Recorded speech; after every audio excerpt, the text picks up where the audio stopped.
இன்றைக்கி பிரபாகார்ஸில் வந்திருக்க காருன்னு பார்த்தீங்கன்னா i20ங்க. மாடல் பார்த்தீங்கன்னா 2011 மாடலுங்க. ஓனர்ஷிப் பார்த்தீங்கன்னா 3 ஓனர்ஷிப்பில் இருக்குங்க. காரோட ஃபுல் டீட்டெயில்ஸ் பார்க்கலாங்க.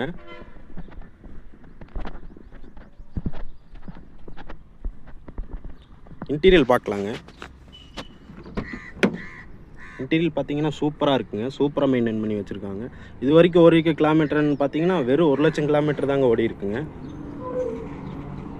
அடுத்து பேக் சீட் பார்க்கலாங்க. பேக் சீட் பார்த்தீங்கன்னா சூப்பராக இருக்குங்க. கம்பெனி சீட்டோட அப்படியே இருக்குங்க. நீங்கள் எடுத்தீங்கன்னா அப்படியே யூஸ் பண்ணலாங்க. எந்த ஒரு வேலையும் பார்க்க தேவையில்லை. டிக் பிளேஸ் பாருங்கள், சூப்பராக இருக்குங்க. டயர் பாயிண்ட் பாருங்கள், சூப்பராக மெயின்டைன் பண்ணியிருக்காங்க. இதுக்கு பிரபாகார்ஸில் கோட் பண்ணுற ப்ரைஸ் என்னென்னு பார்த்தீங்கன்னா வெறும் 2,25,000 தாங்க. அது நெகசிபிள் தாங்க. நேரில் வாங்க, குறைச்சி பேசிக்கலாம்.